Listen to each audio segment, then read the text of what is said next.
Testing, testing, testing. I think I'm live. Give me a second here just to check some things. Just to check some things to make sure we're good. The thing is, the YouTube live streaming, it doesn't tell you right away if you're actually live and if you're connected. So let's give it a second here. If I refresh this and click on the actual stream, that's like another way. I think, okay. I think we're good here. If I refresh live, okay, I think we're good. The only thing is I'm not getting any feed. Oh, here we go, live chat. Is it because no one has, maybe not. No one has, yeah, it's not showing me any live stream. Not live stream, it's not showing me any live chat. Maybe what I can do is I'm gonna leave this one open on mute, and that way we can interact with some people here. Let's do something like, hello everyone watching. Hello everyone watching. We'll just do that. I don't know why it's not showing me the stream here. Okay, anyway, without further ado, welcome everyone today to the next installment of the, hey Raphael, Rashawn Mitchell. Oh, hey Rashawn, good to see you again. That's awesome. Really, really love seeing people back on the stream. That makes me super happy. Good to see familiar faces again, familiar people. Let's just go ahead and get started. I want to open up, just give me 1 minute actually. I want to open up this other view I have here just so I can see. It's good for me just to sort of like keep track of analytics. Okay, nice. All right, so I guess one really like quick housekeeping thing. Dude, I'm excited for learning today. Thank you for your time. Oh, that's awesome. I'm very excited to have you here. And I hope we get to learn a lot today. I have a couple of housekeeping things I just want to talk about here real quick. So I started sort of like compiling this list. I call it Raphael Negron's list. You know, there's like the Blind 75 list. There's LeetCode 150. There's all these other lists. I'm not looking to like necessarily even compete with anyone here. I'm just saying that this is a list that I've compiled of some questions that I think are worth your time. So what I'm gonna do is I'm gonna share this on the YouTube chat. You guys can all look at that, go over the questions. If you guys like this list, I think one thing that I would like to do is sort of augment this is I've already done, like I'll only ever add questions here of questions that I've already completed. So it'd be nice if I had some website where I can sort of like link each one of these videos to their respective, link each one of these questions to their respective video. So like if you're working through it and you're like, oh, I want to know when Raphael talked about range sum of BST, I can link to the video where I did that. I think that would be kind of cool. So I might do that in the future, but I think for now, I'll just, like I did, I shared that link on the stream chat. So yeah, check that out. Some questions I think are high value questions.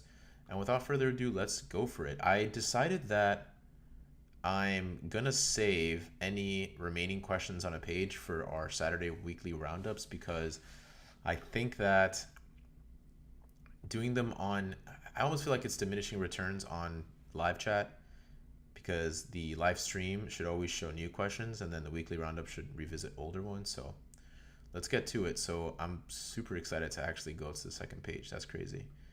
We've done a lot and now we're about to do even more. All right. So let's start off with our next question here. We have array partition. Anytime I see partition, I think about quicksort. So let's see, this is, I wouldn't say I mean, it's certainly not a disliked question, but it's not as high value as I've seen some other ones before.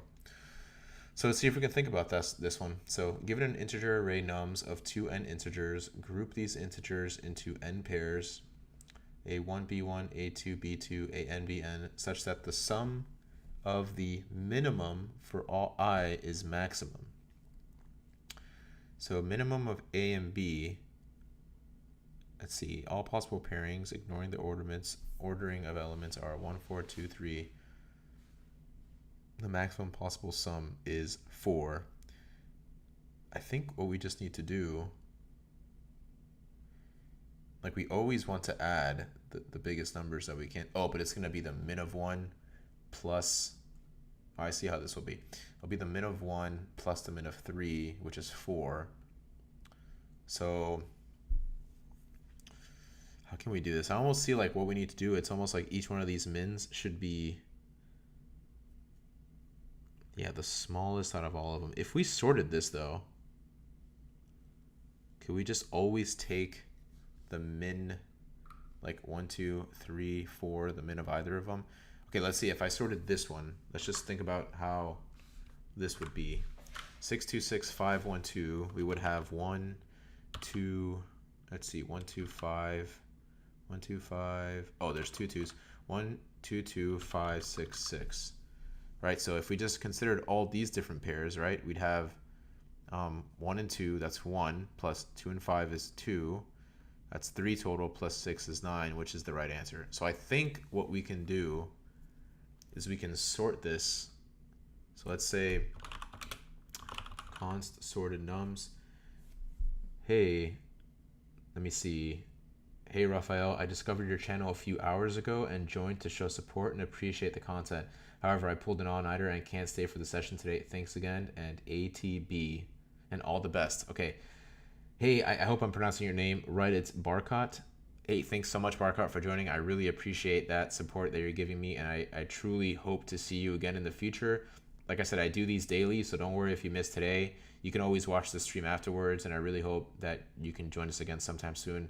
I'm happy to hear how your journey is going, and I'd love to get you involved in the stream. So thanks again, and let's keep it going here. So we'll do sorted nums of, again, we're using the spread operator here because I want to create a copy of nums. I don't want to alter the input that we have here. Then we could just use the sort that we get from JavaScript, right? I'll do a minus b here, and that way this will give us a nice increasing sorted array. From here, what we can do is we can get our sum, set that equal to 0, and now we want to go let I equals 0, I less than nums dot length, I plus or equals 2, right? And then we can just do sum plus or equals math.min of sorted nums of I, or sorted nums of I plus 1. And just to make this consistent, I'll also go through here, and we can return this now, return sum. Let's see what this gives us. 4 and 4, so it sounds pretty good to me there. 4 and 9, let's go ahead and submit. All right, 66.81, pretty happy with the solution here. Let's check out the official solution and see what they're saying. If we're given a list of 2 n integers, we need to group these integers into n pairs. All right, if we have a pair like a, b, we will add a to the answer and b cannot be used anymore. Therefore, in each such pair, we will add the value of the smaller element. And actually, you know what? Do we even need to do math.min? I don't think so, right? I think we could just do sum plus or equal nums of I, sorted nums of I, because that's always going to be the lesser of the two if this is sorted. So this should still return the same, 4 and 9. Slightly reduce the complexity there. And when I say complexity, I guess more of like coding complexity, just how the code reads. Smallest element, sorting, sort the given list using the built-in sorting method. All right, and what's the next thing they give? Counting sort. You know, this is, I think that counting sort, I see it all the time in so many algorithm like solutions. I think it's like, we should just try to figure this out, see what this is all about. Actually, I think, let me see, 10 to the 4 counting sort nums.length equals 2 times n. And n is what? Into n pairs. But see, nums of I can go to such a big number. Like, how do we... Let's run the list nums using counting sort. We'll store the frequency count for each element in the array, element to count. Iterate the frequency array and use a Boolean variable that flips at each. Wow, this is interesting. N plus k, O of k.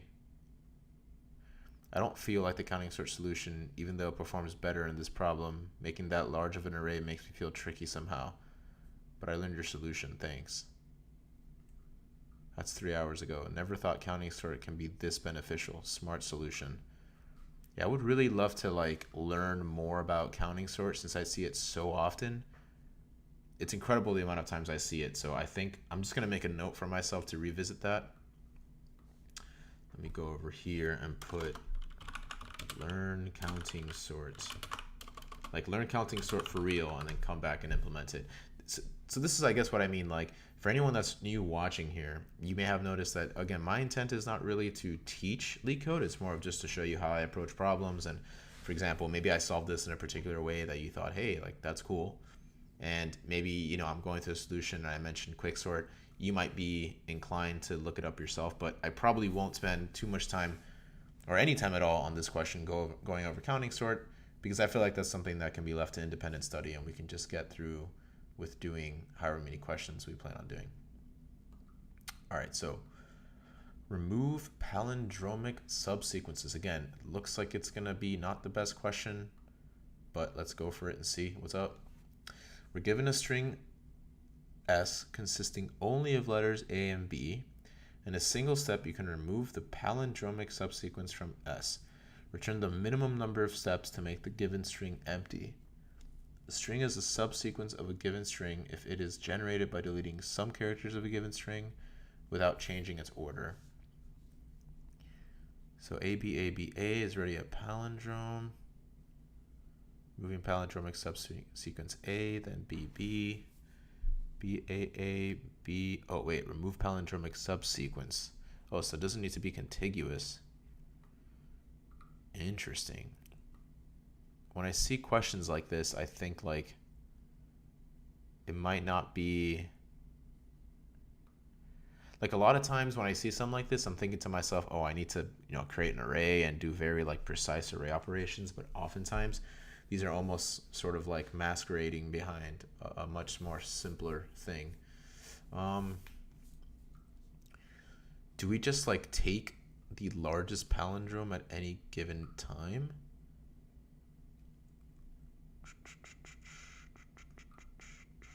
Let me take this input for a second. If I have B, A, B, B, we have J here, like both of these are palindromes. Like this is a palindrome, B and B. So I say, okay, I increase this to A. Now I find the next thing, which is here. That's also a palindrome. So now do we just remove?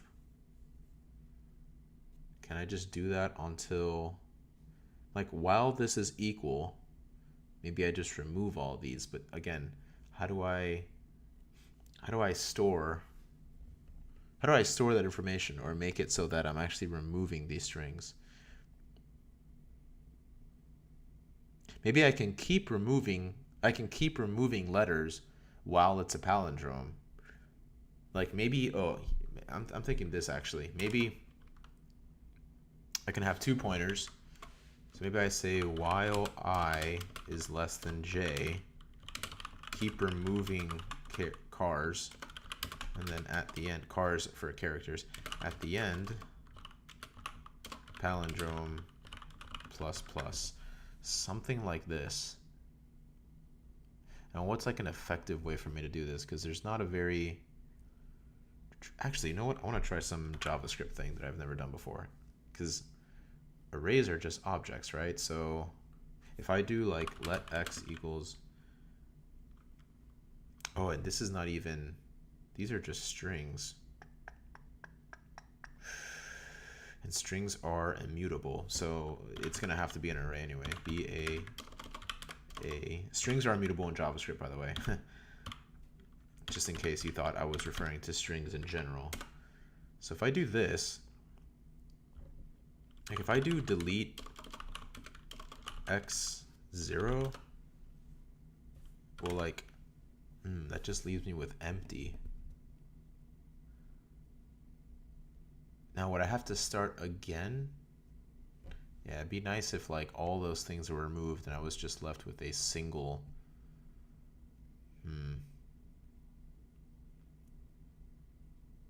Let's see something. I think if I look at splice for an array, it changes it We can also delete, right? Start, delete, count, item 1. Okay, I'm gonna come up with I'm gonna try something that I don't think is gonna be very efficient, but at least it will give us an answer. And perhaps this is why the question is rated poorly, but I'm also thinking it might have a lot of,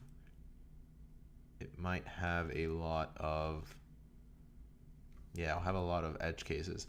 Now, do I need to delete it? I think I do, because this one will work out nicely.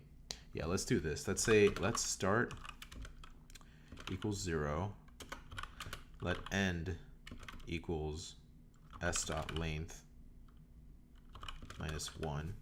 Before I do that, I'm going to create a copy. Const copy is s, right? We're using a spread operator to create an array of s and make a copy based on that. Here, I'll also say let palindrome count equals 0. What if I say here while copy.length is greater than 0? Right, now we have a couple of things here, like while, how do we do this? I want to keep deleting characters as long as they're equal and start is less than end. So let's do while start is less than end and copy of start. Do they both need to equal each other? Well, they always do, right? Because that's always going to be the start. That's always going to be the start of a. So if it's A, oh, here we go though. If it's AB, how do we know which one to move? What if it was BBA? Like I keep going this way, that's 1. Oh, that'll still be the same thing, 1 and 2. So while start is less than end and copy of start is not equal to copy at end, start plus plus, while, let's do while end is greater than or equal to 0, or I'm sorry, while end is greater than start, could also be less than or equal to, right? While end is greater than or equal to start, and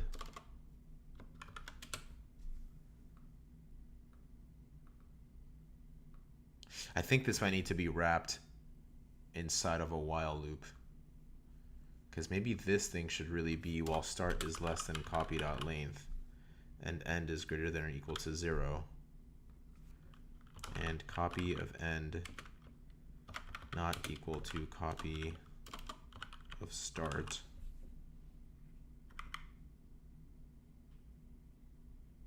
Okay, end minus minus.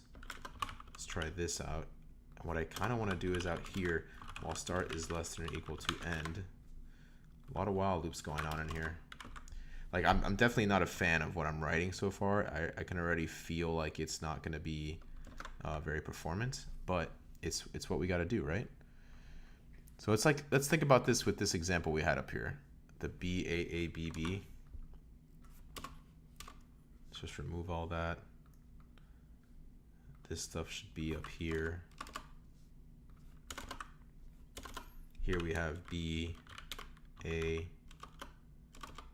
B, B. Okay. We have start and we have end. Start and end. Okay, so copy.length is greater than 0. Start is less than or equal to end, while start is less than copy.length, which it is, and copy.start is not equal to copy end, so that's false, so that doesn't do anything. While end is greater than or equal to 0 and copy end is not equal. Okay, so here we don't do anything. And now the part that I really don't like is the copy.splice at start and then delete count 1, copy.splice end delete count 1, and then start plus plus. Oh, should we even move? I don't think we need to move anything here because, oh, and then here we're also, I don't even think that we should declare this out here because we're going to be changing the length of this as we go along. So I think it might be better if we do this out here. So if I remove, let's say I remove a,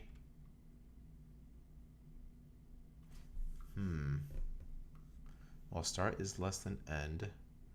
Start minus copy.length and copy.splice start at 1. Does that mean that start, like that will still be 0, but that won't always be the case, right? If we delete this and we delete this, like start is less than end, start is still less than copy. Well, start is less than copy.length, and let's see, oh, but then this will equal 2, and that won't work, because then this is going to go all the way up here, right? Because it's going to try to find B, and then the B will be matched.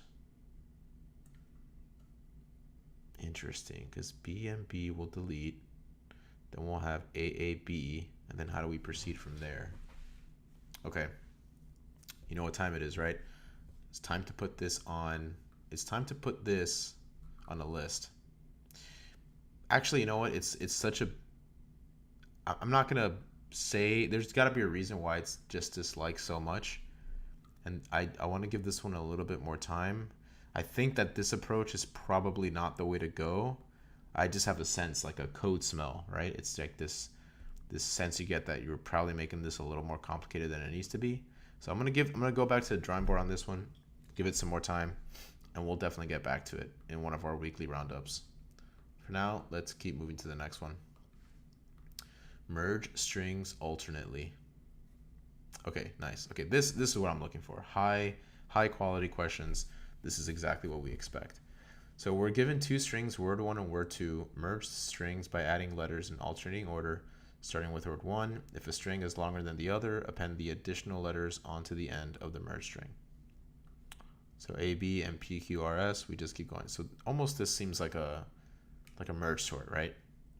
Let's create a copy. Let's say const copy 1 equals word 1. Const copy 2 equals word 2. Now there's always going to be a point that we have pointers that point to both of these, and they're both valid indices. So we can say here index 1 equals 0, let index 2 equals 0, and then we'll have, and actually just to make this easier to write, we'll say I, J, it's like just less to write. Here we'll say const output. So we can say here, while I is less than copy1.length and J is less than copy2.length. Right, so we take A, then we take P. So we can just say we're going to take output.push, whatever is at word for copy 1. We can say copy 1 at I plus plus, and I'll show you why I'm doing that. Output.push, whatever is at copy 2 J plus plus, right? So this is the postfix operator, which means that this will only get evaluated after the I part gets evaluated. So if you think about it, as we're going along our array here, copy 1.length, J less than copy 2.length, if you think about A, B, C, and P, Q, R, we say output.push, copy 1 at I, which is A, right? And then we do a plus plus, so now it becomes 1, but we haven't actually, like we already evaluated the A, but now we just set it up for the next time. Keep doing that. They both do that. They both get to the end, and then we're fine. Really, the only thing we need to do is once we reach the end, for example, once I becomes 2, this will fail, but this will not. So really all we need to do is while, there's actually an easier way of doing this, but I'll do it in the more classic way, I suppose. While I is less than copy 1.length, here we can just say output.push copy.1. While J is less than copy 2.length, we can say output.push copy 2, and then we return our output. and we'll have to join it so that way it becomes a single string. So let's see what the output of this is. APBQCR. Let's test it for all of our different test cases. Okay, APBQCD. All looks good to me. 87.48. Now, there's some things I did here that I don't think I have to do. I don't think I need to make copies. All right, so copy 1 can just be word 1. So any place I see copy 1, just do that. And then word 2 can be copy 2. Right, because I don't need to create, I'm not manipulating the string in any way. I'm just pushing characters. So this should work, and that actually even increased our time complexity. Is there anything else that we can do here? We could do, let's see, we can say, yeah, if I is less than word1.length, let's just do this. If I is less than word1.length, we should be able to do output.concat of, oh, but you know what, does word1, well, let's try it out. Word1.slice from I, else output.concat word2.slice from J. I want to see what this returns. Okay, so that one actually did not work. If I is less than word1.length, which is not, then we just output.concat word2.slice starting at the jth index all the way to the end. Oh, you know what? We need to actually, here we can do output equals output.concat, right? Because concat's going to return a new array. So let's see what this does. Okay, that looks good. 87.48, about the same. And now we can really actually make this even more concise. We can say output equals I less than word.length. We'll just say this, else this piece right here. Can remove all this.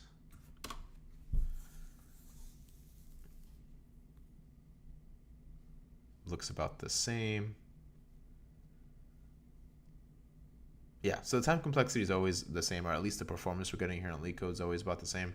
So let's think about this, right? Time complexity, like we're gonna have to alternate through both strings, and both of them might not be the same length. Like if they're the same length in the case of the first one, then we can just say O of n, where n is the length of the string because they're both the same length. Else we're gonna have to traverse through AB, and then we'll have to traverse to PQRS, so that'll be O of m by n, where m is the length of word 1 and n is the length of word 2.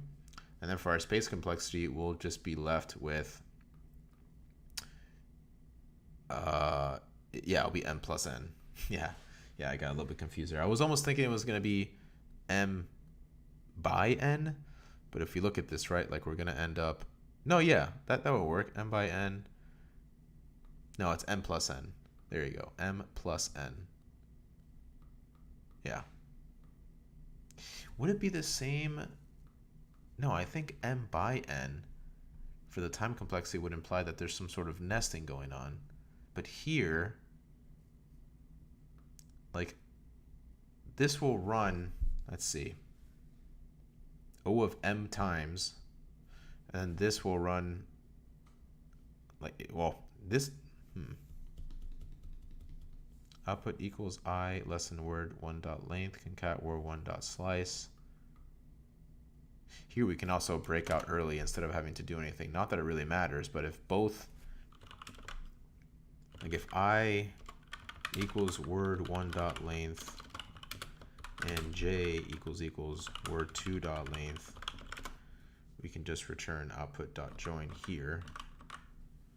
That should give us the same. I'm just sort of terminating a little bit earlier, just in case that slice maybe takes some more complexity or time than we would think. So the way I'm thinking about this is, if we're 1 and we're 2 at the same length, this would just be an O of n, right? Because we're just going to traverse through both arrays. They both have the same. Now, even if they were different, this first one will be bound by the lower one. So I guess this will be O of min of m or n, right? And then we get here, and this would just be whatever one, let's see, whatever non-zero, like if we're at I, it'll just be, I guess, word 1 dot length minus I, or word 2 dot length minus n. That's a little bit contrived here. Yeah, that's a very like specific time complexity. Probably we can just say it trends toward O of n. I'm very curious to see what discussions say here. Okay, time O of n plus m and space O of n plus m, 2 pointers. Yeah, it doesn't really help to be so specific. 1 pointer or I less than w 2 dot length. If it's less than, oh, that's very clever too. Yeah, we can always combine both of those whiles into one for loop, right? And then just do an if check to make sure that we're not out of bounds. Pretty crazy, pretty cool. I like it. All right, so I will add this one to the list for Rafael Negron list. I mean, it only has 11 downvotes, which is pretty amazing. All right, so let's get to this next one. Sort array by parity. I'm already liking page 2 a lot. I can tell the difficulty of questions has increased, and it's good because this is really where we start seeing the value of the time that we spend here, right? Given an integer array nums, move all the even integers at the beginning of the array, followed by all the odd integers. Return any array that satisfies this condition. So there's one way that I immediately think about doing this, but it suffers, and I'll show you why. So we have a 3, 1, 2, 4, right? And it wants us to move all the even integers. So, okay, like we're at 3. Imagine we have a couple different pointers. We have our index I, and then we have like this index j, which represents a place that we're going to insert a new number. So is 3 even? No. Is 1 even? No. Is 2 even? Yes. So we swap 2 with where our current insert is. So we do like 2 and 3, and we go up to the next one. I is 4, that is even. We do the same thing, 4 and 1. Increase I, increase j, and then increase I, and now we notice that we're outside of the array, so that's where we end. 2, 4, 3, 1. Now, I think there's a better way of doing this where I almost feel like we can use 2 pointers, and that should increase the complexity or help us get a better time complexity, because we don't need to, like, there's got to be a way, like, I shouldn't have to go through the entire array. If this had like 2,000 more odd numbers, then we're wasting a lot of time continuing seeing the entirety of the array. So is there a way that we can do this better? 3, 1, 2, 4. Like, what if I had 2 pointers here? How can that help me? Let's say here I have an I, and here I have a J. So like, what if I, right, like I want to increase I want to increase I while it's even, and I want to decrease J while it's odd, right? Because I want J to be an even number. So increase I while it is even, decrease J while it's odd. So if you think about it, okay, increase I while it's even, we stop. We're not increasing it anymore because it's odd. J is not odd, it's even, and now we can do the swap between these two, right? We can say 4 and 3. Now we increase I and we decrease J. Increase I while it's even, not even. Increase J while it's odd, not odd. We do the swap, 2 and 1, and now we have I here and we have J here. So now they've overlapped. So I think this is the way that we're going to go about doing that. Because now we've used 2 pointers, we've effectively cut our time complexity by like half, at least in this example. We're not having to traverse the entirety of the array just to check all the other numbers that could potentially be even. Like if you only have one even number, you have to now like go through the entire, like the rest of the array instead of just doing a single operation. So let's try to mess with this and see what we can get. So let's say let I equals 0, let j equals nums.length minus 1. Here we can say while I is less than j. Here I want to say while I is less than nums.length and nums of I, want to increase it while it's even, right? So modulo 2 equals 0. We'll say I++. Here we'll say while j is greater than or equal to 0 and nums of j modulo 2 is equal to 1, j minus minus. Now if any of these break, like I can say here if I is greater than j, just return nums, right? Because now we've already crossed over. And then finally here, we should be able to do the swap. And I think a nice way of doing this, we can do nums of I, nums of j is equal to nums of j, nums of I, and then I++ j minus minus. And then we can return nums here. Let's see what this gives us. 4, 2, 1, 3, but that's fine because all the evens are in the front, all the odds are in the back. Let's see what this one is. 0 and 0, so let's run this guy. All right, 63.64. So yeah, this is a classic two-pointer question, and I hope that me going and showing you all like both different ways of doing it proved helpful. We saw how in the beginning we can simply like keep a pointer of where we're going to insert the next even number. But then what happens is if you're done with your operations and then you have 2, 3, 4,000 odds left to go, you have to traverse the entire array just to be able to get to that point. Or we can use 2 pointers and just hopefully, like in an ideal case, just have to visit half of our array. And as soon as those cross, we know we're done. So I like this algorithm. I'm pretty happy with it. Let's see what the solution has to say. I don't even think about sorting it. Oh, we can use a custom comparator that takes into account the parity of the number. That's interesting.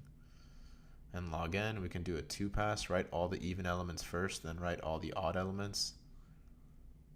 Okay, in place. Contain 2 pointers. Loop invariant is everything below I has a parity. When k, everything above j has a parity I. If it's 0, 1, then everything is correct. If it's 1, 0, we swap them so they are correct. If it's 0, 0, only the I place is correct, so we I++ and continue. If it's 1, 1, j minus minus and continue. Interesting. My C++ 1-pass solution. L++. Swap if equals to 1. This quicksort thing is one thing I really got to learn too, right? I've only implemented quicksort like once in university, and it was for a test, and I have not done it since then. So it's just one of those things you don't really think about. That's, I guess, one of the almost downsides of like, if you're fresh out of college, LeetCode is probably easier to learn. But I've been out of university for 5 years, so there's a lot of things I have to like reteach myself. Quicksort probably being one of them. I should definitely, just take a look at it, because I think this is pretty elegant and it probably gives you some nice practice with quicksort. Although I feel like we're essentially doing the same thing here. We still have this while I minus j here. If a, so we only increase I. We only increase I if it's even, only decrease I if it's right. And then if ai divided by 2 is greater than aj divided by 2, which means that the left-hand side is an odd, we swap them. Else, but here we're only incrementing it or decrementing it once, which I guess that's fine. That's interesting. I like the way they go about doing that. but I believe my solution is still about the same. And I would take, like, being on the interview panel, being an interviewer, I would take both of these. And I'd probably say this is a little more elegant, but I'm fine with it. Let me see what the time complexity of this is. N is the length of 8. Each step of the while loop makes j minus 1 decrease by at least 1. N log n. Normally this is O of n because we only need one pass to sort the elements. All right, cool. Let's do the next one. Divide array into equal pairs.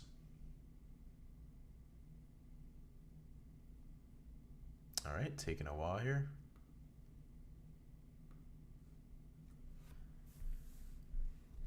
All right, so you're given an integer array nums consisting of 2 times n integers. You need to divide nums into n pairs such that each element belongs to exactly one pair and the element present in the pair are equal. So there are 6 elements in nums, so they should be divided into 6 by 2, 3 pairs.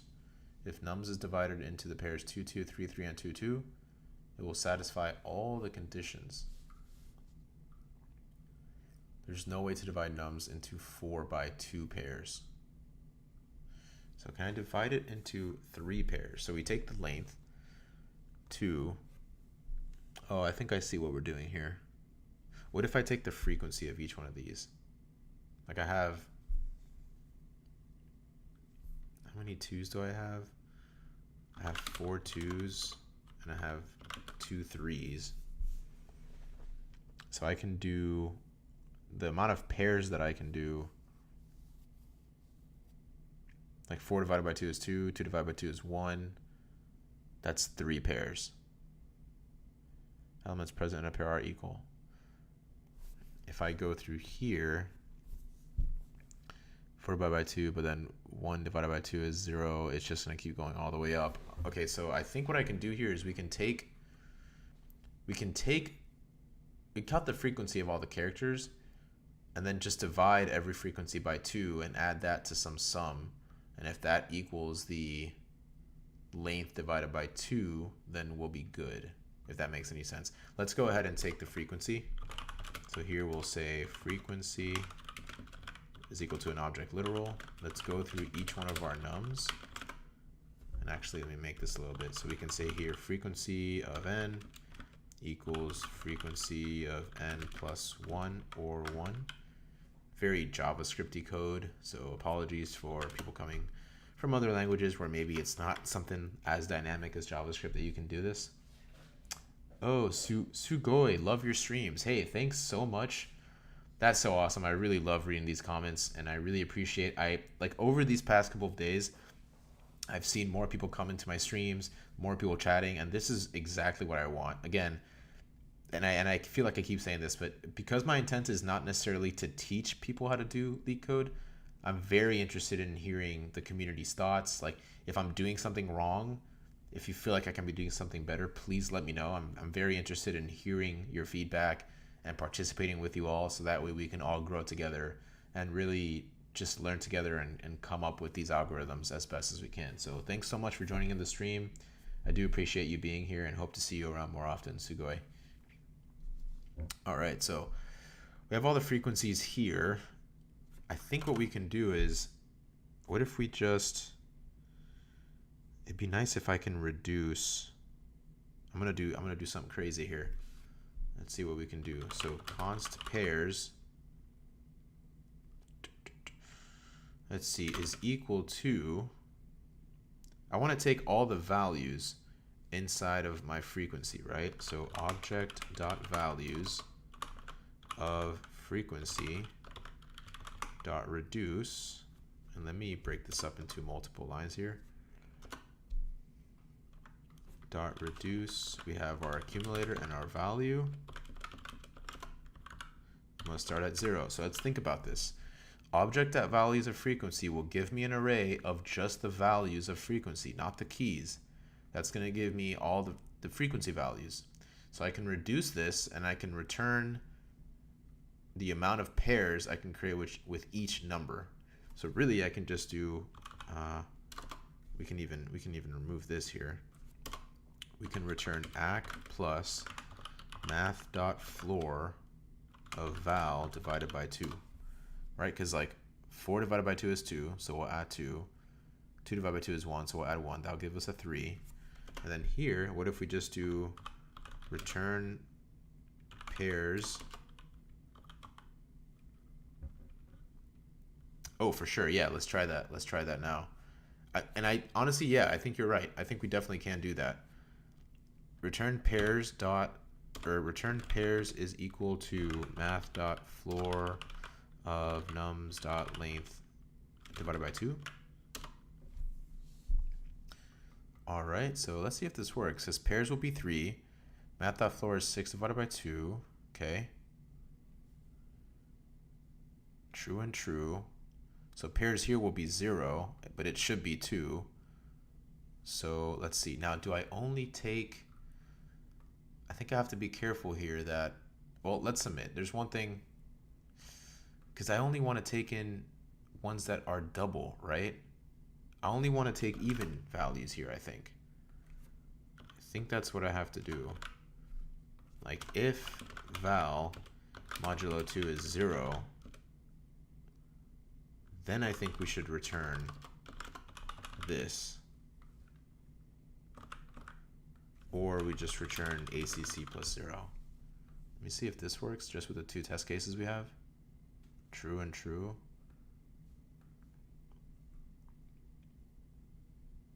True, false, true, false. Let's see what this does. Okay, 75.73. So that works. But let's see if the previous one works. I'm taking a risk here because I'm gonna screw up my acceptance rate, but that's fine. We're doing it for the stream. Can we just take any number? Okay, we can. So that's cool. I guess it'll just handle itself if it's odd. But I want to try Sugoi's solution because I think that's gonna work too. But let's visit the time complexity here, right? So this is gonna be this is just like a constant operation, right? Just creating a new variable here. For const n of nums, this will be O of n.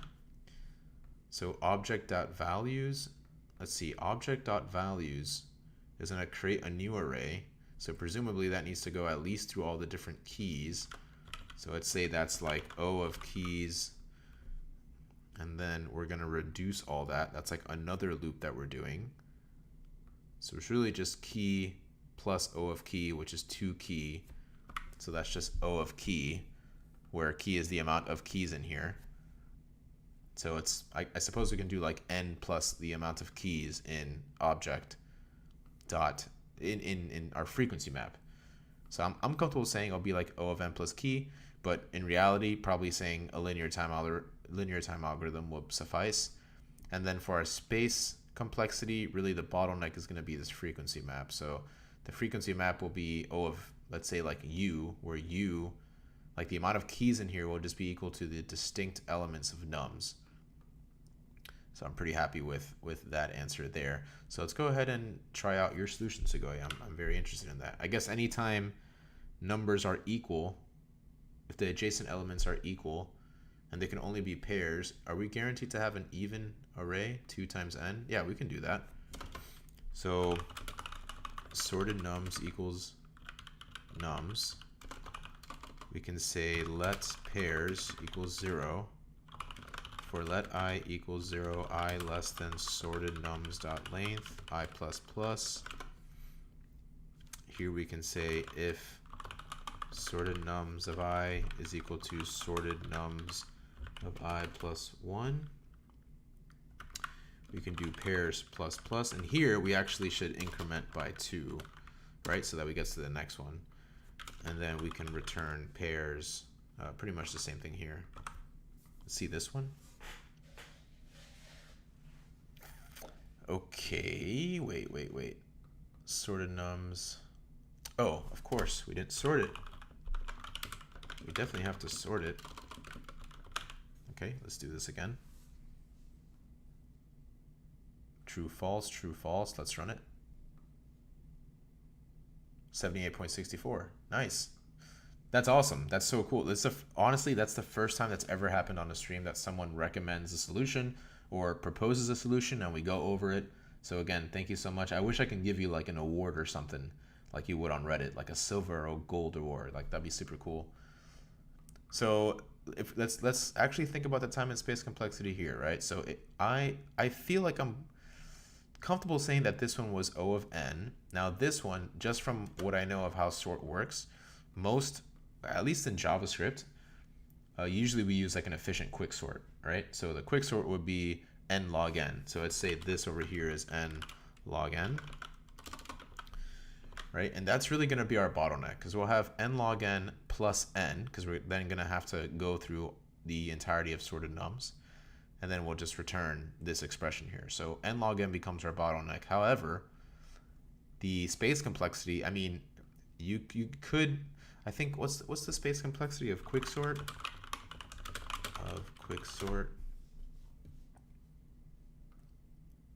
Is it n log n? Oh, log of n extra space.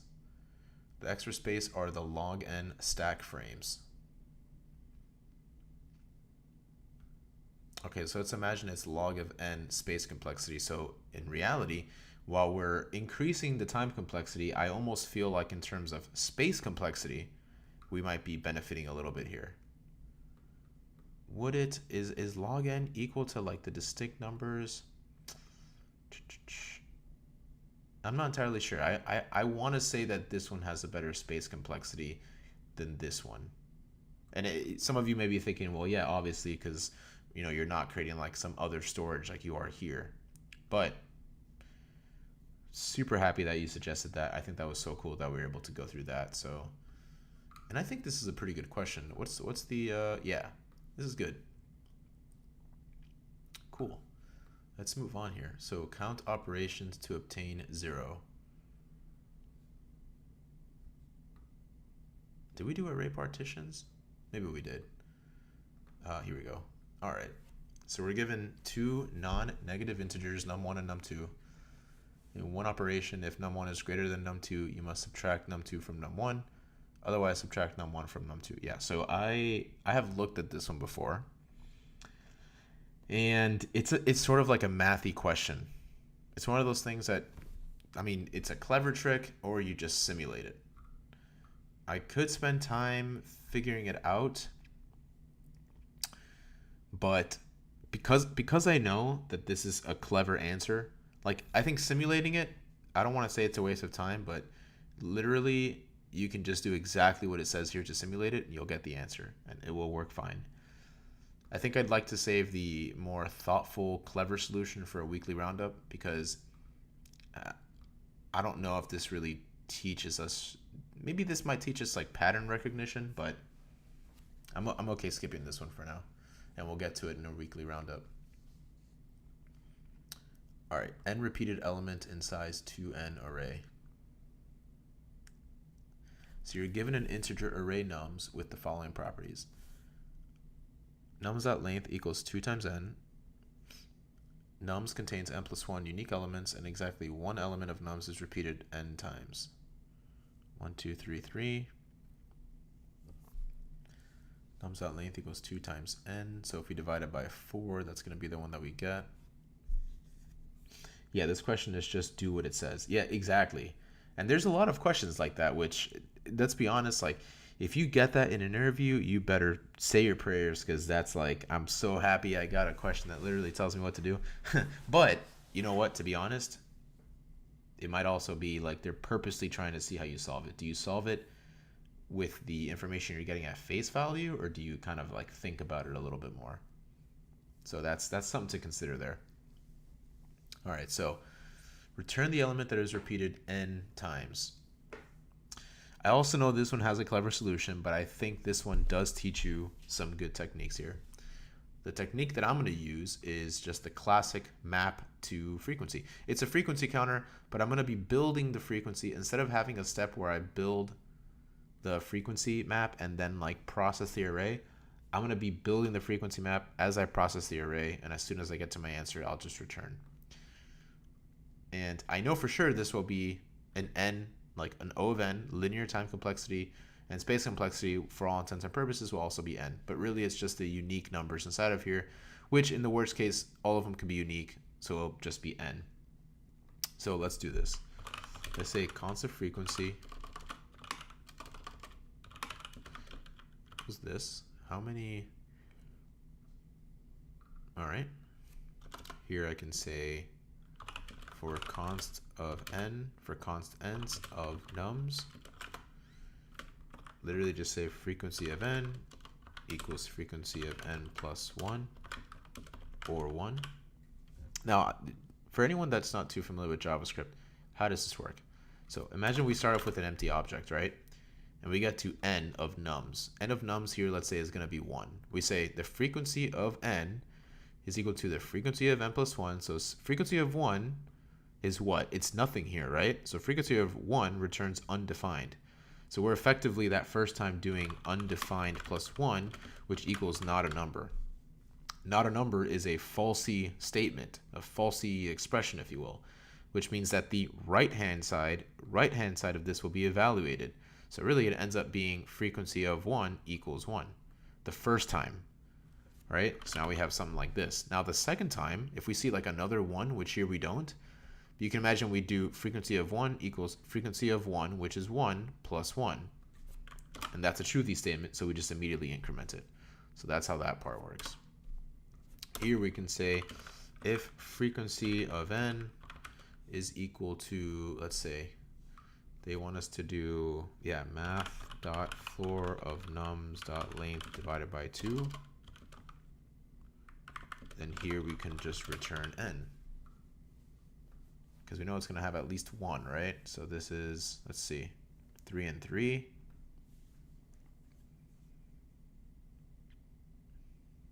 325, 325, let's submit. 60.24. This is a very, very, very important pattern to recognize. It teaches you how to like update state as you're iterating through some other data, and then using that state make some decision. So very important pattern to recognize. I mean, this is like crucial in problems like two-sum, for example. Now, it seems like we're getting like pretty good numbers, but man, what happens if I like sort this? 1, 2, 3, 3. If I had, let's say I had like 8. 1, 2, 3, 4, 5.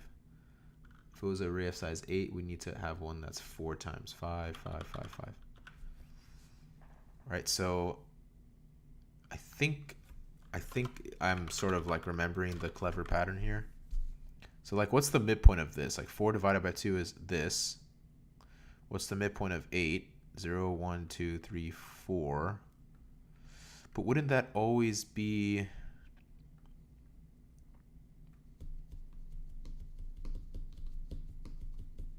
Would it just be the midpoint? It's always going to be 1, but why? Is that only the case if it's... Because what if this is just like 6, 7, 8? I mean, is it only the case because it's that? I mean, let's just go for it. We're going to try something crazy here. And I'm going to do a lot of this. I'm going to do a lot of this just like sort of in one line.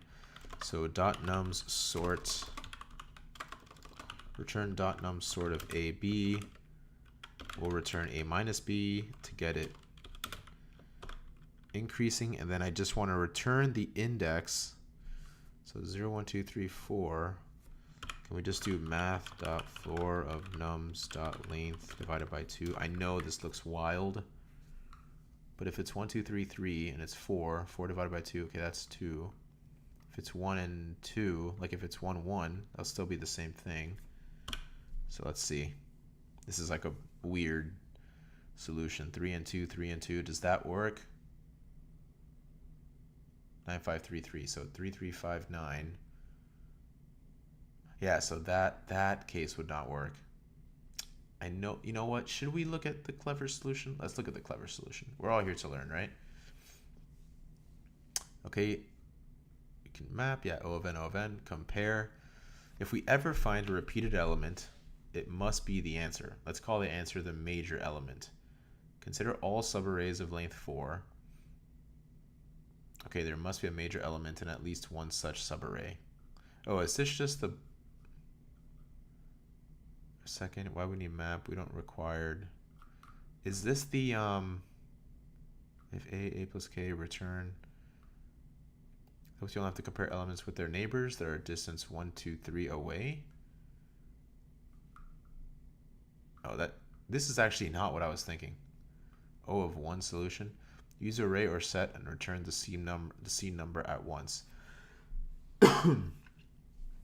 Sam says, I think you can do a binary search. Well, apparently, hey, what's up, Sam? Good to have you around. So for this one, okay, if we sort it, because it's not sorted coming in, so can we just do a binary search for what? Are we just doing a binary search for, well, I guess, yeah, my question is, what would I be looking for? And this might be sort of like a, I don't know if like what you're suggesting is sort of like almost like a modified binary search. Maybe there's a different way that we can do this, but yeah, I almost think it could be a binary search, but I'm not sure what I would be looking for. Like, it's not clear to me right away what that would be. Intuition here is that repeated numbers have to appear either next to each other or alternated. The exception to sequences like 2, 1, 3, 2, a plus 2. Really? If a equals or, return ai. Randomization. If you pick two numbers randomly, there's a 25% chance you bump into the repeated number. Wow. This is like, can we just, let me see. Iffy, big brain, Markiplier. Like, this is this meme right here. I just had to show it. That's what I think. This is big brain time, guys. I mean, you can use randomization. If you pick two numbers randomly, there's a 25% chance you bump into the repeated number. That's amazing. And then you got Lee over here being like, no, my solution's better. Great, nice idea to use randomization. Add it to the description. Wow. All right. Binary search. I really want to know how I can do this with binary search. I would love to hear your approach, Sam. That'd be awesome. Let me know. Let us know. Okay, let's get to our next one here. We're a little bit over the hour, but you know what? I'm having fun. So let's keep going.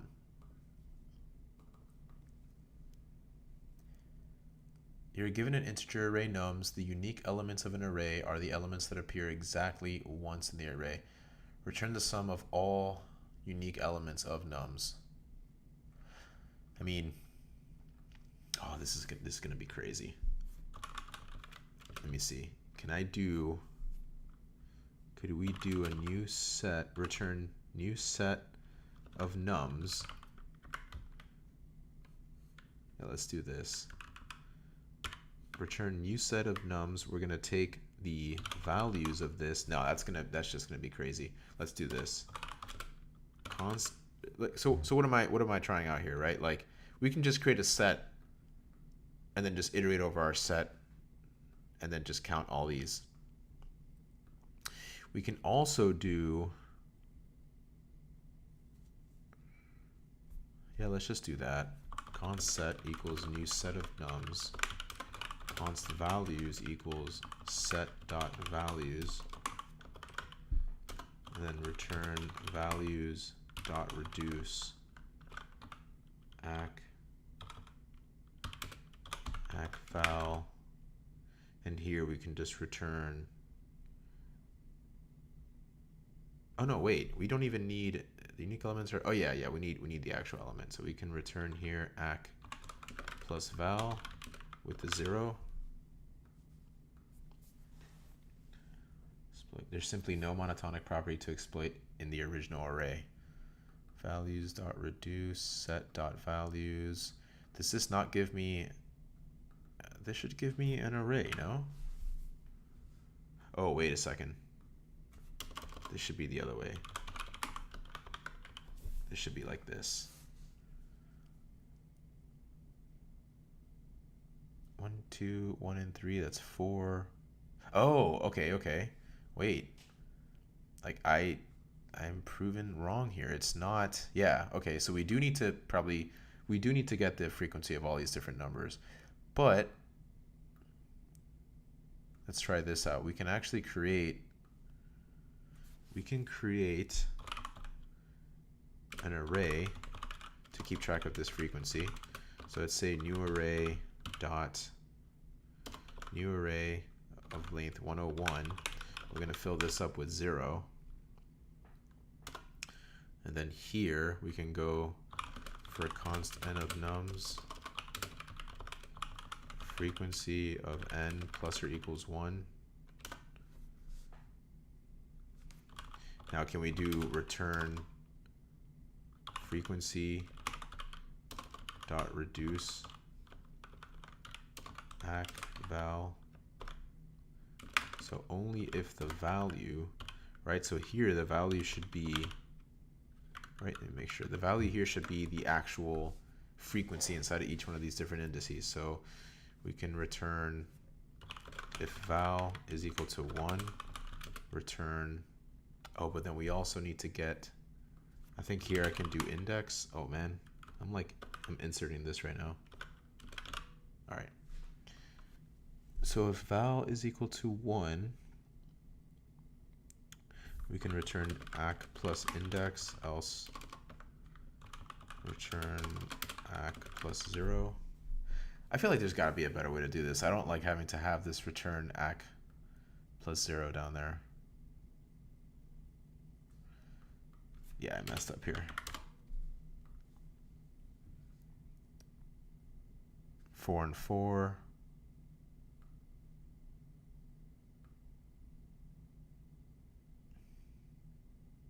4 and 0, 15, 4, 0, 15. Let's run this. Okay, 67.72. So one of the nice things here is check your constraints. Again, very important to ask an interviewer, like, what are the bounds of this, of the array that we're getting, and also each individual number, because you can see here that instead of me creating an object literal, I'm just creating, you know, an array of exactly 101 elements. It's just contiguous in memory. It's a lot easier to be optimized with a compiler. So it's just going to make our space complexity constant, right? Because this can be any size, but this will just always be 101 instead of having like a dynamically sized object literal. Inside of here, we just loop through each one of our different nums, calculating the frequency, and then we just reduce our frequency array into 1. Now, something that I'm thinking about, it's almost like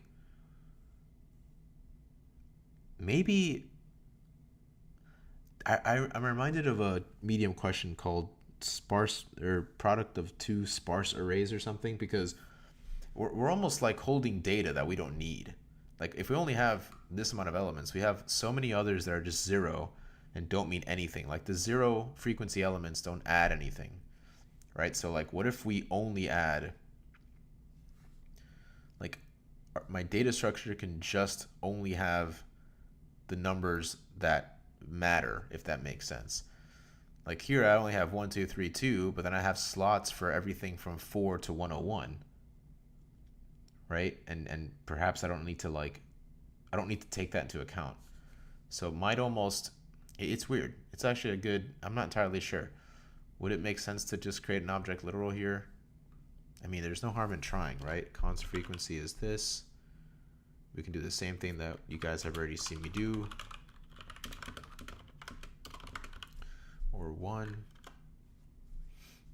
And then inside of here, yeah, we can pretty much do something very similar. Maybe I'll just say sum unique equals 0 for const value of object dot values of frequency. If value is equal to 1, you know what we should get though? We should get key value of object entries. Here we can say if value equals to 1, then we'll say unique plus or equals key, return unique. That's another way of doing it. This should work fine too. Let's see. Ooh, 1, 2, 3, 4, 5. That's crazy. Okay, let's see. We do frequency for const n of nums, frequency of n equals frequency of n plus 1, or 1. For const key value of object entries of frequency, if value is equal to 1, unique plus or equals key. Now, why wouldn't that work? The key should just be the number, or is it because it's just the string, right? Are we going to have to do something like key 10? 4015. Okay, I know why.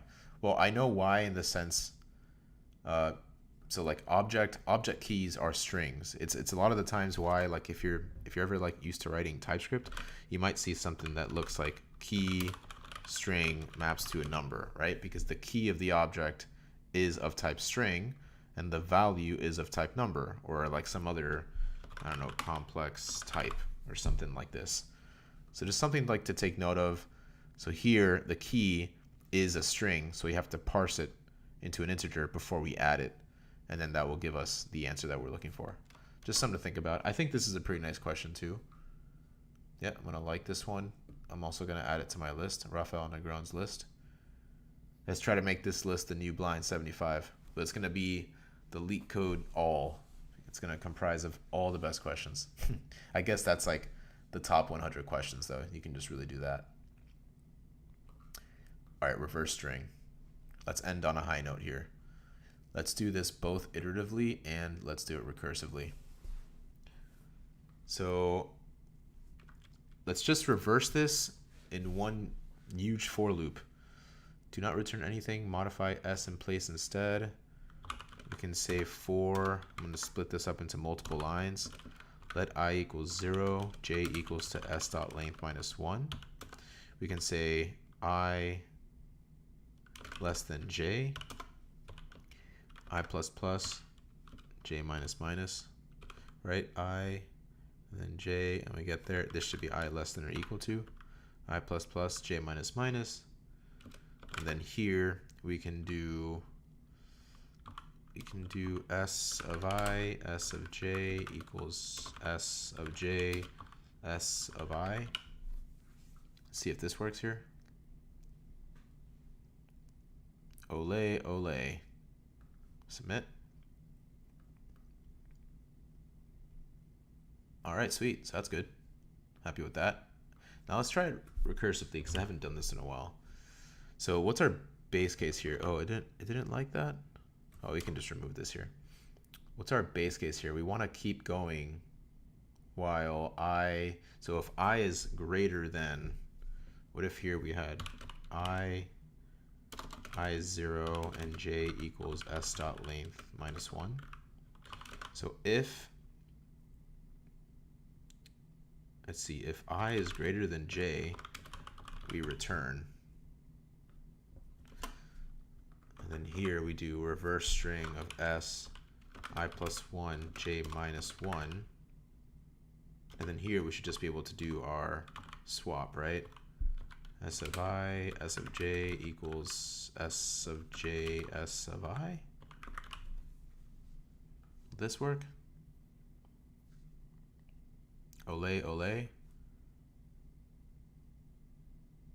Cool, 92.79. And honestly, I mean, this is just like so concise. I think it's pretty nice. And what we can even do, we can also just do, instead of having the return, maybe just wrap this whole thing inside of this if block, right? No, actually. If I is less than or equal to j, can we just do, make it even more condensed? Like what would, no, right? Because then when it does overlap, it's gonna try and do a swap anyway. So we definitely need that base case. Yeah. Definitely need that base case. All right, I'm happy about this. Like, truth be told, TBT, right? TBT moment here. Man, like a couple years ago, I remember reading through this question, and I think there's a follow-up, like, oh, can you do it recursively? Or maybe I was asking myself like, oh, how can I do it recursively? And it took me so long to figure out. I just felt so dumb, to be honest. I'm like, how can I not do this? It's like reverse string. It's such an easy question, right? But it required, like, this is a nice recursive question because if you've never seen it, I mean, it requires some thinking, right? I'm not going to say it's a trivial question, I suppose, but it's still really good practice to go through in your head trying to figure out how recursion works and whatnot. Man, do I keep going? Normally I stop at the hour mark. It's been an hour and 15, and I gotta say, I'm having a great time doing this. Right now, the side of my screen, can we show this? I mean, we're showing it. I just want to show you guys, like, in the YouTube studio view, can you guys see that? Okay, this chat box right here has never been as full as it is right now. So that's what's making me want to keep going, because frankly, it's just awesome. So I'm gonna go for another 15 minutes. We'll cap this one out at an hour and a half, and then we'll go from there. I think that'll be good. All right, so yeah, just really want to say thank you to the people that are watching. I love the interaction we're getting here, and let's just keep it going. All right. Remember that we started today's stream at 87, was it? And I haven't even refreshed, so I think we're definitely over the 90. Definitely over the 90 mark. It's going to be really nice to see that. All right, final prices with a special discount in a shop. Given the array prices where prices I is the price of the ith item in a shop, there is a special discount for items in the shop. If you buy the ith item, you will receive a discount equivalent to prices of j. Sorry, I had to check one thing real quick. Okay. Where j is the minimum index such that j is greater than I and prices j is less than or equal to prices I. Otherwise, you will not receive any discount at all. Return an array where the ith element is the final price you will pay. All right, this was a little bit confusing, so let's read the description here. For item 0 with price of 0.8, you will receive a discount equivalent to prices 1. Oh, for 2, item 2, you'll receive a discount equivalent to prices 3. For items 3 and 4, you will not receive a discount at all. So let's see. 0, 1, 2, 3. For item 2, where price is equal to 6, we get a discount of that. And it's only if there's a special discount if you buy the ith item, then you receive a discount equivalent to prices j, where j is the minimum index such that j is greater than I and prices of j is less than or equal to I. You're doing great, Raphael. Thank you so much, man. I mean, this is cool because now I'm starting to see like the regulars, you know. We have Rashawn Mitchell, we have Sugoi, Barkat. I'm hoping to see Barkat sometime soon. We have Sam, which is awesome. I've known Sam for at least a month, and Sam is a phenomenal programmer. So I love to see the familiar faces around here. It's awesome. So let's think about this. 84623. So we definitely want to find, like after this one, we want to find j is greater than I. Which is that j is greater than I, price is j. But then for price 0, okay, I see. Price of 0 is the price of the ith item in the shop. 2 prices 1. And y is where j is the minimum index such that j is greater than I, but isn't j, or are they just talking about, oh, okay, so it needs to be the next one that is greater than I and price of j. Okay, so really we just need to find next element that is less than I. That's really what this is. And I think you mentioned it earlier, Sam. I think this is going to be a monotonic array sort of thing. Monotonic stack question, perhaps. I think. But let's see. All right, because j needs to be greater than I, which means it's the next element where j is less than or equal to I. Less than or equal to I. So this is another one of those patterns that's really good to learn. I think it's going to be a monotonic stack. Let's see how we can do this. So we want to keep the stack. Let's see, we want to keep the stack going in a particular direction. We want it to go down, right? So this 2, 3, 2, yeah. So if we start with 8, let's say we start with 8, right? Can we push the next one? We could push 4, right? Can I push 6? No, because that breaks the monotonicity, I suppose. So let's see, as soon as it breaks that, now I know that 8 is 4. Okay, maybe that's the first thing I push. Now when I get to the 4, yeah, it's a matter of like for every element finding this next thing. That's I for sure can use like previous values, but this is the piece that I'm getting a little bit confused about. Not so much confused, but like let's say I do 8, 4. I know that the 4 was for the 8, so I can push that into something else here. All right, so like, do I now just keep, do I keep just like pushing this off?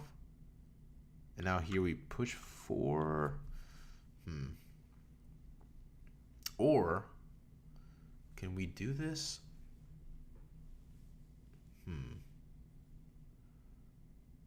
So there's nothing after 3. Okay, so now it's 3, then it's 2. You know what though? We might also be able to do this backwards. 8, 4, 6, 2, 3. Less than or equal to I. So let's say we start off with a huge number like infinity. We say here is infinity less than or equal to 3? No, so we just put 3. And now that becomes the new infinity, I guess. Right? That's the new least number. Is 2 less than 3? Or maybe is 3 less than 2? No. So we just leave it at 2. But now we update this one. Is 2 less than 6? Yes. So we put 4. We put 4 here, but we leave it as 2. Yeah, I think that's what it is right there. I think that's what it is.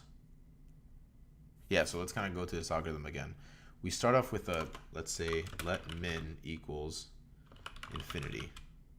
We can now start from let I equals to prices dot length minus 1, I less or greater than or equal to 0, I minus minus. There's like 2 questions we ask. If, let's see, if min is greater than prices at I,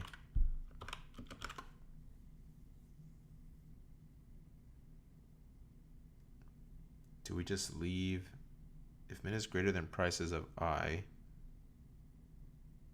or maybe I'm thinking about this differently. 3 is going to stay at 3 because there's nothing after that is less than or equal to. So if the min is greater, then we should just leave it alone. That's just going to be 3. Okay, and then maybe we can make our new min equals prices at I. Let's see what happens here. If we get here, if 3 is greater than prices of I, no, that won't work, right? I think here we just leave it alone.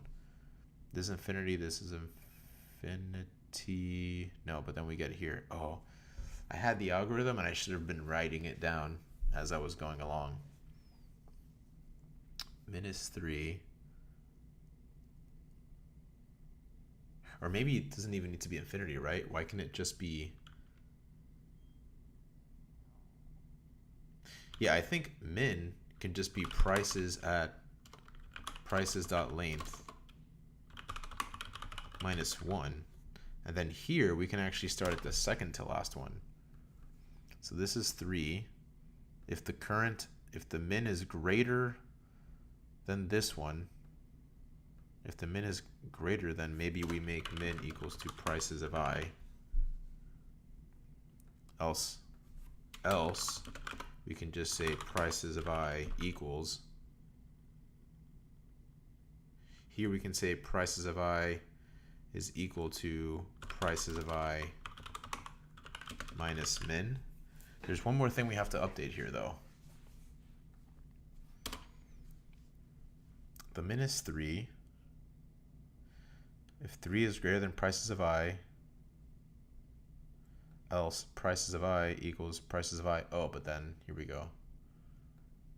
3 and 2. 3 is greater than 2, so we don't do anything. Now it's less. 3 wouldn't do anything. If it's less than, we just set the new min. So if prices of I is less than min, then min equals prices of I. Else, yeah, if 2 is less than 3, then the min is now 2. We don't do anything with prices of I. Then we get to 6. If 6 is less than 2, which is not, so we can do prices of I equals prices of I minus min, which is 2. That's 4. Okay, and then we just keep doing that. Now when we get to here, why would this now change? Is it because it's the first one? So we get to here, if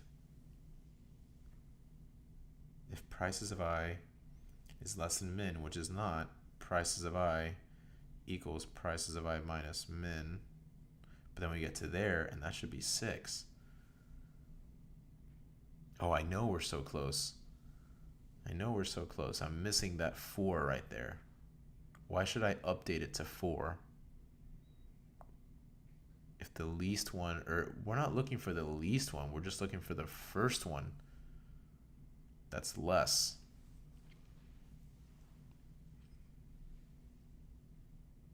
Oh, but maybe anytime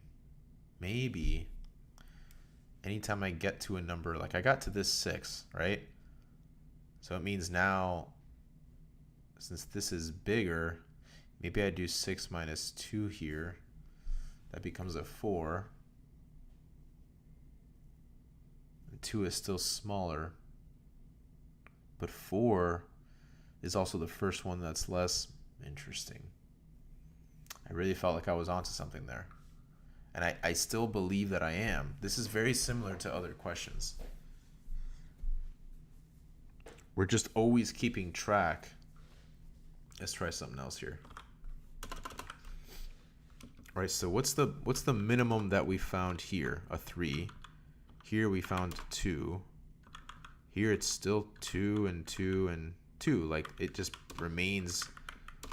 That's the minimum for the entirety of the array, right? But the question is not asking us what's the minimum. It's just trying to find the next minimum. So next minimum here is 4 from the 8, not the 2. So it's almost like I kind of have to like 3, 2, it was going down. And now do I reset it when I get to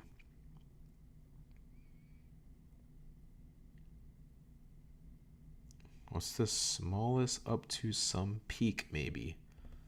Maybe it's something like that. 3, 2, 6. As it's going down and then it goes up, we do the subtraction. Now maybe the least one is 6.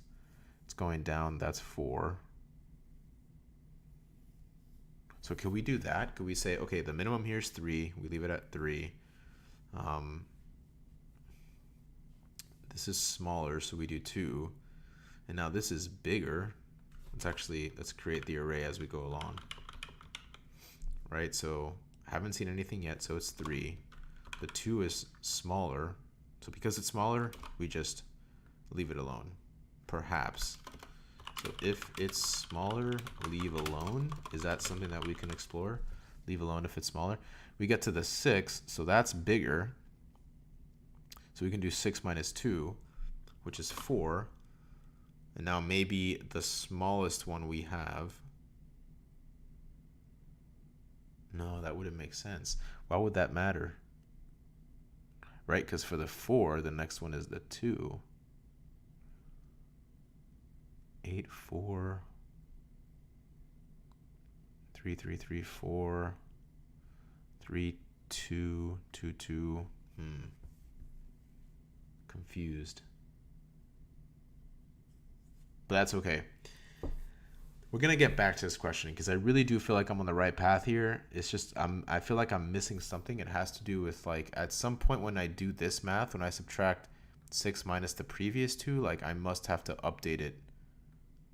I must have to update like the new min or something to then do something else with it as I go along. So we'll figure that out as we go along though. All right, let's see how many questions we did today. I think we started at 87. I guess that's how many we started at. I feel like it was less, but at any rate, we are now at 94. So we did 7 questions today. I mean, we're 6 questions away from 100, a phenomenal milestone. Yesterday, we made it past the first page. How did you get dark mode for LeetCode? Oh, great question. So I don't know if you've noticed, Sugoi, every time I open a question, you see that little cat down here?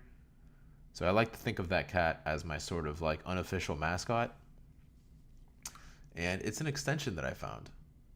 So if I open up my extensions here, I think it's called, here we go, LeetCode Night. Can I open this in like a new, yeah, LeetCode Night right here. I should probably rate this person. Can I rate this person? How can I have an account here myself. Maybe I should. Can I really not rate this person? Dark theme, hide logo, reviews, write a review. Yeah, here, we'll do it live. Rate it, loved it. I use this extension daily to practice LeetCode. Thanks. Very, very awesome. I love it. Great extension. So yeah, it's called LeetCode Night. We have this little cat here. And yeah, that's why every single time, if you haven't noticed, every single time I open a new question, let's say like this one, you see that cat down there. That's just like the unofficial mascot for this stream. All right, so everyone, thank you so much for joining in today. I really had a lot of fun doing the stream. It went longer than I normally go, but that's good because we had a lot of interaction. I like to change the length of these streams. Really hope you all benefited from it. I'm going to be doing another stream tomorrow, pretty much at the same time, 7 p.m. I'm waiting, like I really want to get community enabled for YouTube. And to be completely honest, I don't get community enabled until I get to, I think, 500 subscribers. I need about 450 or something to go. But, oh yeah, 7 p.m. for you. It's 6 a.m. for me. Wow, you're very, very committed. That's even more props to you. I want to get YouTube community. That way I can communicate with you people, with all the users, right? Like sometimes, that's awesome. I don't lose motivation.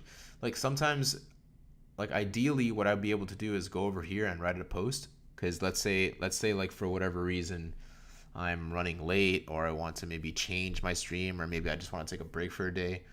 Being able to write community posts would make that very easy for me to do. So I'm looking forward to get that feature so I can just like better communicate with you all.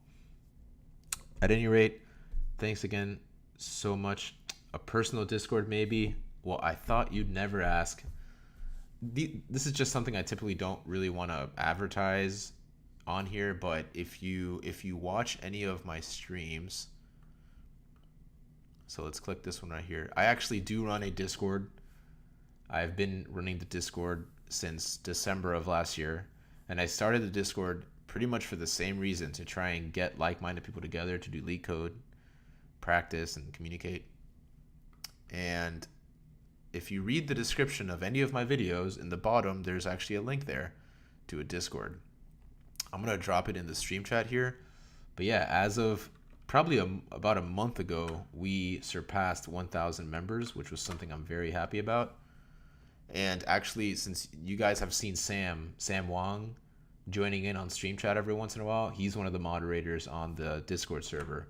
So I've definitely like communicated with him a lot. Let me see what's like the best way for me to do this. Yeah, there you go. So let's do that. just drop that in there. Yeah, I guess this is gonna try to open itself in another page or something. Yeah, here we go. Yep, Discord app launched. It's all good. So yeah, if you want to, oh, Rashawn, nice. I just got your friend request on Discord. Yeah, that's a Discord we've had for a long time. Feel free to go in there and have fun. We have a fantastic community of a lot of talented people, a wealth of information that you can find there. It's just something I don't typically like to advertise too much on stream. It's why I just put the link down here. Oh, that's the wrong link. It's why I just put the link down here. If you find it, you find it. But yeah, spread the word, tell your friends. Let's get a big community going and let's have some fun with it. So again, had a lot of fun with you all tonight. And I will see you all again tomorrow for the stream. I'll put it up on the channel so you all can see like the event happening and you'll know when it's gonna happen. So thanks again, everyone. Have a great rest of your days and happy coding. Later.